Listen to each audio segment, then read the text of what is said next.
Sabi ng mga medics na parang malayo naman daw sa vital organs yung tama mo. Kaya okay lang yan. Joed, salamat sa pagligtas mo kay Melia. Kulang pa. Sa dami ng pagkakamali ko sa inyo, Anton. Patawarin mo. Sa totoo lang, napakalaki ng kasalanan mo sa amin. Patahimikin mo na kami ni Millie. Pabayaan mo na kami. Hindi kita uhulihin. Kakalimutan kong buhay ka. Bakit mo ba ginagawa to? Dahil mahal ko si Millie. At sa akin na siya ngayon. Pero tatanawin ko malaking utang na loob to. Dahil sa pagligtas mo sa kanya. Salamat.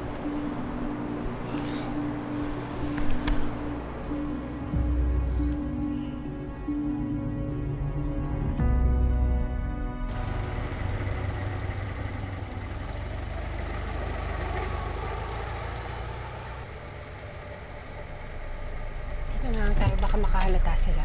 Sigurado ka ba sa gagawin mo? Noon ko pa plano to, di ba? Just waiting for the perfect time. Sobra na to, Ate Rhea. Baka mahuli ka. Hindi ako papayag na hindi ako makahiganti sa kanila. Ano to? Sila lang mabubuhay ng masaya, tapos ako hindi ako pwede mabuhay ng normal? Pero baka mas lalo kang mapahamak sa gagawin mo. Shh! Can you just stop? Akong bahala.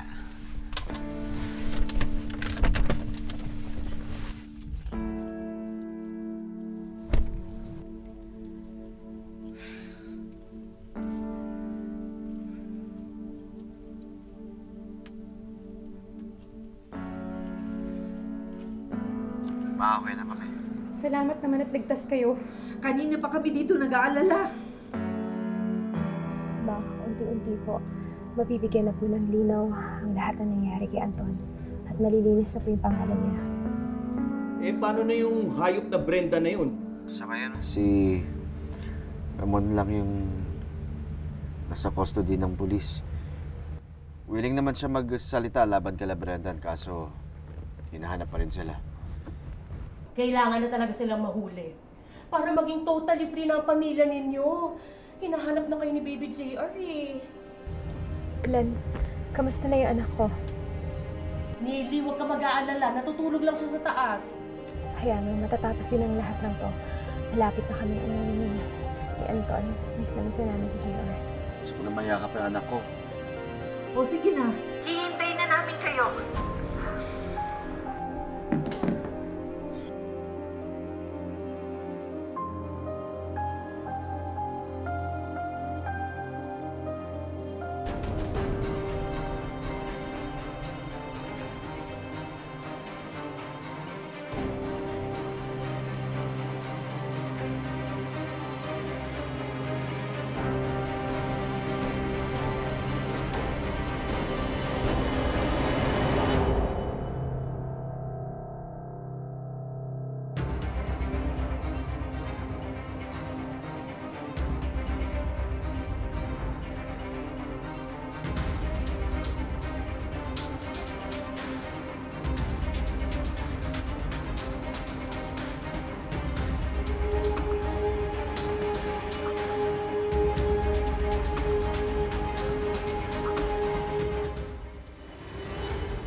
Salamat sa Diyos. Madumihan kayo. Finally, nagkaayos na rin ang lahat. Ate, aray ko. Oh my God, sorry. Sorry. Isugan ka ba dyan? Welcome back to normal life, bayaw! Yo, dirty. Sorry. Medyo marami pang kailangan asikasuhin, pero tutulungan kami ng abogado namin. At may awa ang Diyos. Mangingibabaw ang katotohanan na wala talaga kayong kasalanan, ha? Anton, wala kayong kasalanan. Ma, salamat sa inyo, ha? Sa inyong lahat. Dahil hindi nyo kami sinukuan.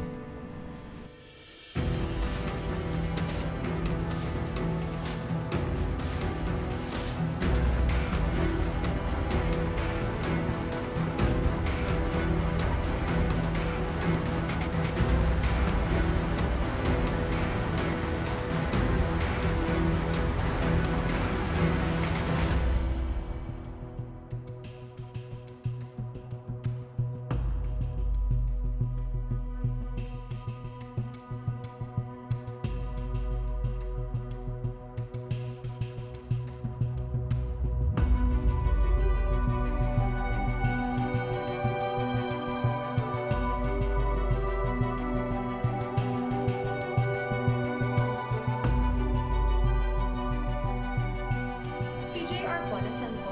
Oo nga. Kanina pa nasa court. Sige, pupunta ka na. Oo, ako din. Puntahan niyo na. Huwag kayong mag-ingay, ha?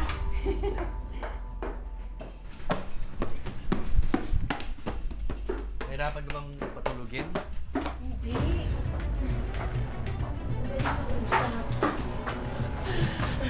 JR? Oh. Nasaan si JR?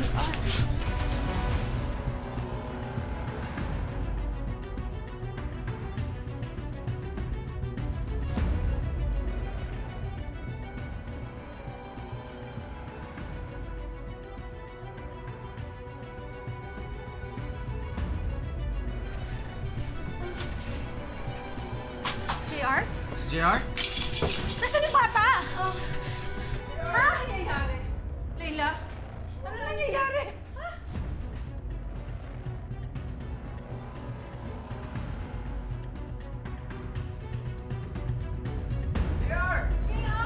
Bakit? Ano nangyayari dyan? Nasaan si JR? Nasaan si JR? Sa kanina pinatulog ko, nandito lang siya. Teka. Check ko nga kung anong nangyari sa likod.